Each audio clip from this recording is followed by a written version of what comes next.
Bienvenue pour cette analyse. Aujourd'hui, on se penche sur un entretien assez dense de Marion Maréchal qui a été diffusé sur la chaîne YouTube Frontières. On va explorer un peu sa vision sur plusieurs sujets d'actualité en France. Bonjour. Au programme, il y aura sa lecture de la laïcité, bien sûr, mais aussi la place qu'elle voit pour l'islam et le christianisme. On parlera aussi de ce qu'elle décrit comme une influence islamiste dans le sport et du rôle qu'elle prête à des organisations comme les Frères musulmans ou l'ISH. Oui, Et puis à ce lien constant qu'elle fait avec l'immigration, et elle dénonce aussi des stratégies d'intimidation. c'est ça. Alors, notre objectif aujourd'hui, ça va être de décortiquer un peu les arguments, les exemples qu'elle donne dans cet entretien précis. On va essayer de sortir les points clés de sa pensée, tels qu'elle l'exprime là, dans cette source. Et c'est important, on va rapporter ses propos sans jugement, en lui attribuant bien tout ce qu'on dit. Parfait, c'est très clair. Alors on commence par le premier thème, la laïcité et ce qu'elle appelle la déchristianisation. Elle a l'air assez critique, non? Ah oui, très critique. En fait, elle développe l'idée que la laïcité serait devenue un outil pour effacer l'héritage chrétien. Pour illustrer ça, elle prend l'exemple de Bourbon-Lancy. Bourbon-Lancy. Oui. D'après ce qu'elle raconte, la mère socialiste aurait dû retirer une croix et une statue de Saint-Louis sur un chantier. C'était une ancienne chapelle transformée, je crois. Ah oui, et pourquoi? Apparemment sous la pression de la CAF, la Caisse d'allocation familiale, qui aurait menacé de couper une subvention de 400 000 euros. Et le motif invoqué, c'était la charte de la laïcité. D'accord. Et pour elle, c'est plus qu'une anecdote, c'est un symbole, hein. Exactement. Elle dit que c'est un cas d'école. Ça montrerait une laïcité très zélée quand il s'agit d'effacer les symboles chrétiens. On pense aux statues, aux crèches dans les mairies, ce genre de polémique. Mais toujours selon elle, cette même laïcité serait, impuissante face à ce qu'elle nomme l'islamisation, surtout à l'école. Donc sa thèse, c'est une sorte de déséquilibre? C'est ça. Elle parle d'une islamisation qui prospère sur fond de déchristianisation. Elle va même jusqu'à suggérer que certaines pratiques de l'État pourraient y contribuer. Et face à ça, elle propose quoi concrètement? Alors, elle remet sur la table sa proposition d'inscrire les racines chrétiennes de la France dans la Constitution. Elle rappelle d'ailleurs qu'elle regrettait que Chirac s'y soit opposé pour la Constitution européenne à l'époque. Et l'objectif, ce serait quoi? Donner un statut spécial? Oui, en quelque sorte. Offrir une reconnaissance, une protection juridique particulière à la culture, aux traditions catholiques.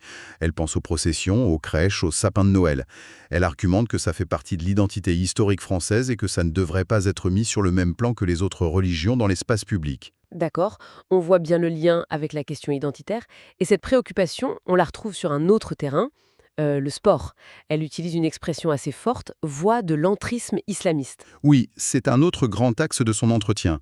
Pour elle, le sport serait un vecteur de pénétration de l'islamisme. Et ça se manifesterait comment, concrètement, d'après elle? Elle donne plusieurs exemples. Des joueurs qui demanderaient à se couvrir les genoux dans les vestiaires, par pudeur religieuse. Des clubs qui iraient jusqu'à flouter les genoux sur les photos officielles. Des matchs interrompus pour que des joueurs puissent prier. Ou même la banalisation du halal dans les cantines des clubs, par exemple. Et elle base ça sur des observations personnelles ou elle cite des sources? Elle s'appuie sur plusieurs choses, notamment une enquête de quelqu'un nommé Médéric Chapiteau, et aussi une note des renseignements territoriaux. D'après elle, ces documents identifieraient le sport comme un lieu de radicalisation. Elle donne des chiffres? Oui, elle avance des chiffres assez précis. Elle parle de 65 000 pratiquants liés à des associations qu'elle qualifie de communautaires. Elle mentionne aussi 11 000 sportifs qui appartiendraient à 122 clubs suivis pour séparatisme et même 1057 personnes fichées S identifiées dans le milieu sportif. Fiché S dans le sport, carrément. Oui, et elle va plus loin. Elle fait un lien avec le recrutement de djihadistes. Elle rappelle que les terroristes des attentats de Madrid auraient été, selon elle, recrutés via des clubs sportifs. Et elle cible un club en particulier, c'est ça, le PSG. Tout à fait. Elle qualifie le PSG de club halal. Elle lie ça directement à l'influence du Qatar, qu'elle présente comme un soutien des frères musulmans et qui détient aussi beIN Sports. Donc pour elle, même la question du voile dans le sport. Ce n'est pas juste une question de liberté individuelle. Pour elle, c'est une offensive concertée. Une stratégie pour faire pression, pour imposer des normes qu'elle juge charia-compatibles. Et elle illustre ça avec un cas précis, pour montrer un manque de fermeté. Oui, elle prend l'exemple de l'athlète Mohamed Kounta. D'après elle, il aurait réintégré l'équipe de France d'athlétisme malgré des sanctions passées. Sanctions qui seraient dues à des propos qu'elle juge antisémites, anti-blancs, anti-français. Donc un symbole de laxisme, selon elle. Voilà. Pour elle, c'est un manque d'exigence. Elle rejette complètement l'idée d'accommodement raisonnable. Elle pense que céder là-dessus, c'est valider la stratégie des fréristes, comme elle dit. Selon elle, ils veulent que le sport s'adapte à l'islam et pas l'inverse. Ces fréristes, ça nous amène logiquement à parler des frères musulmans. Elle en parle beaucoup et aussi de l'ISH, cet institut. Elle s'appuie sur un rapport officiel, c'est ça? Oui, elle mentionne un rapport sur les frères musulmans qui a été déclassifié récemment par le ministère de l'Intérieur. Et son interprétation de ce rapport, c'est que cette confrérie qu'elle décrit comme secrète aurait un projet à long terme. Lequel? La conquête islamique de l'Europe et la transformation progressive des sociétés pour les rendre charia compatibles. C'est sa lecture. Elle cite aussi Florence Bergeau-Blackler, une chercheuse qui dirait que paradoxalement, l'organisation est parfois plus forte en Europe que dans des pays comme l'Égypte où on les combat. Et ce rapport, il décrit une influence large, toujours selon l'interprétation de Mario Maréchal? Oui, d'après elle, le rapport montrerait une implantation assez vaste. Des centaines de lieux de culte, de centres culturels, d'associations sociales, sportives, un peu partout en Europe. Le document parlerait même de tentatives d'infiltration de listes électorales au niveau municipal. Et dans ce contexte, elle vise spécifiquement l'ISH. Pourquoi cet institut en eux? Alors, elle le présente comme l'école européenne des frères musulmans, un lieu clé pour former beaucoup d'imams en Europe. Pendant la campagne des européennes, elle avait fait une vidéo où elle avançait ce qu'elle appelait « 7 preuves » pour demander la fermeture de l'Institut. 7 preuves. On peut peut-être les résumer? Oui, on peut les regrouper. Premièrement, elle évoque des liens supposés avec des personnalités connues pour des discours qu'elle juge extrémistes. Elle cite par exemple une remise de diplôme par Youssef Al-Qaradawi, un théologien controversé, qu'elle accuse d'appel à la violence. D'accord. Et ensuite? Deuxièmement, elle met en cause le profil de certains enseignants ou d'anciens élèves. Elle parle d'un prof qui aurait tenu des propos contre les yézidis, d'un autre enseignant qui serait un imam salafiste fiché SS, et aussi du passage par l'ISH de personnes impliquées dans des affaires de terrorisme ou parties en Syrie. Ça, c'est pour les individus. Et au niveau de l'institut lui-même, savant musulman, Dont le secrétaire général aurait soutenu le retour des talibans. et le financement. C'est le 4e point. Elle suggère des financements venant d'Arabie Saoudite et du Qatar en se basant sur le livre Qatar Papers. Donc, pour résumer son accusation, l'ISH diffuserait une idéologie fondamentaliste. C'est exactement ça, selon elle. L'Institut formerait des imams et des élèves qui portent cette lecture rigoriste de l'islam, et pour elle, ce serait même un terreau potentiel pour le djihadisme. Et cette attaque contre l'IASH lui a valu des problèmes judiciaires, c'est ça? Elle parle de djihad judiciaire. Qu'est-ce qu'elle entend par là? Oui, elle explique que l'ISH a porté plainte contre elle pour diffamation après ses déclarations. Elle mentionne aussi une autre plainte venant d'un homme qu'elle avait qualifié de djihadiste avant sa condamnation pour terrorisme. Et pour elle, ce ne sont pas juste des plaintes isolées. Non, elle pense que ces procédures répétées, qui vivraient aussi d'autres personnes comme Damien Rieu, c'est une stratégie délibérée, une stratégie d'intimidation. Pour faire taire les critiques, en somme. C'est l'idée qu'elle avance. Elle suggère que ces actions en justice sont souvent coordonnées, peut-être financées, dans le but de faire peur, d'épuiser les gens financièrement, moralement, pour les pousser à l'autocensure, à ne rien dire ou ne pas tout dire, comme elle le formule. Et ça ne passe pas que par les tribunaux. Non. Selon elle, ça passe aussi par ce qu'elle appelle une persécution sur les réseaux sociaux et même des menaces physiques. Elle affirme que critiquer l'islamisme aujourd'hui en France, ça peut se faire au péril de sa vie. Ça installerait un climat de terreur, un retour du délit de blasphème de fait. Elle cite évidemment Charlie Hebdo et l'assassinat de Samuel Paty qui aurait entraîné, selon elle, une autocensure chez certains professeurs. Ce qui est vraiment frappant dans toute son analyse, c'est le lien qu'elle fait tout le temps entre ces différents sujets. Laïcité, sport, institution, intimidation et une cause qu'elle juge plus profonde, l'immigration et la démographie. C'est vraiment le cœur de son discours, on dirait. Absolument. C'est le fil rouge. Son argument central, c'est que l'islamisme, tel qu'elle le voit, utilise ce qu'elle appelle l'immigration de masse arabo-musulmane inassimilée. Ce serait sa base arrière de recrutement, son terreau prioritaire. Et derrière ça, il y a une thèse démographique. Oui, clairement.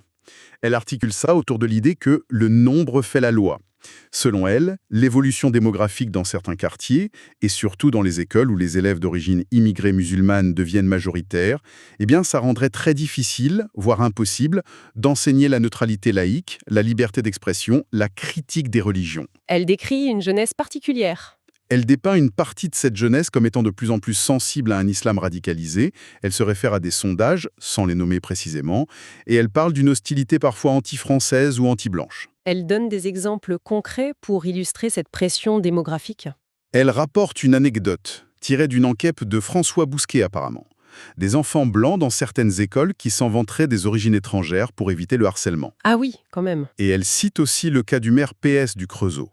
D'après elle, il aurait renoncé à organiser une minute de silence pour Samuel Paty dans un lycée, par peur des réactions d'élèves musulmans. Et ça, elle l'interprète comment? Comme une preuve de cette pression du nombre, et peut-être d'une forme de soumission, liée aussi aux enjeux du vote communautaire, son avertissement final là-dessus est très direct. Elle dit que si la population musulmane devenait majoritaire en France, ce que selon elle, toutes les courbes démographiques indiquent, alors il serait illusoire de penser qu'on pourrait maintenir les valeurs françaises et occidentales, comme la laïcité, la mixité, l'égalité homme-femme, la liberté de conscience. Donc sa conclusion, c'est que sans aborder la question migratoire et démographique, Toute lutte contre l'islamisme par les seuls outils juridiques ou la laïcité serait vaine. C'est vraiment ça sa thèse centrale. c'est un diagnostic très sombre qu'elle pose. Est-ce qu'elle laisse une place à l'espoir malgré tout? Oui, la fin de l'entretien ouvre sur 2 motifs d'espoir selon elle. Le premier est assez inattendu. Elle parle d'un regain du christianisme en France. Elle dit constater de plus en plus de conversions au catholicisme, surtout chez des jeunes qui n'ont pas eu d'éducation religieuse. Et comment elle explique ça? Pour elle, c'est une sorte de réaction identitaire. La confrontation avec l'altérité, avec l'islam visible, pousserait certains jeunes Français à se questionner sur leurs racines. En se voyant définis comme mécréants, chrétiens, blancs, ils seraient amenés à redécouvrir la foi catholique. Elle fait même une analogie avec les abbayes au Moyen-Âge qui préservaient la culture. Intéressant. Et le deuxième motif d'espoir? Le deuxième, c'est une prise de conscience qu'elle perçoit chez les pouvoirs publics. Le rapport déclassifié sur les frères musulmans en serait un signe pour elle. Et elle y ajoute une lecture politique plutôt optimiste de son point de vue. C'est-à-dire? Elle analysait la campagne interne chez les Républicains, qui avait eu lieu avant l'entretien. Et elle estimait que les candidats LR avaient, je cite, totalement rejoint le diagnostic et les solutions du camp national sur l'identité, l'immigration, la sécurité. Elle y voit une victoire idéologique. Oui, elle parle de victoire pour les Français. Ça ouvrirait la voie, selon elle, à un rassemblement politique plus large sur ces thèmes.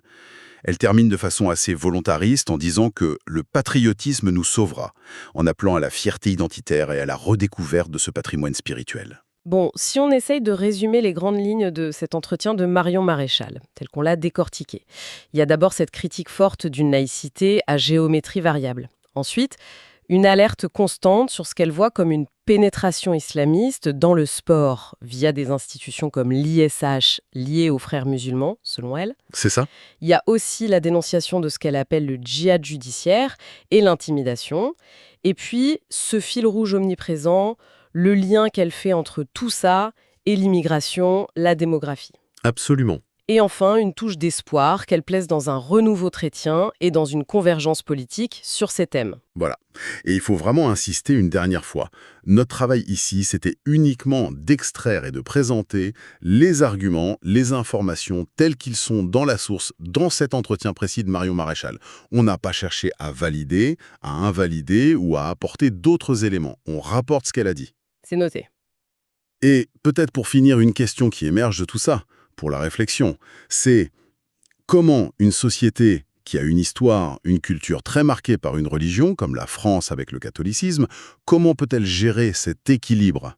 L'équilibre entre préserver son identité, appliquer le principe de laïcité et intégrer de nouvelles populations, de nouvelles croyances, surtout quand certains courants sont perçus, par certains acteurs comme Marion Maréchal, comme hostiles ou cherchant à imposer d'autres normes. C'est une vaste question, en effet. Oui, c'est complexe.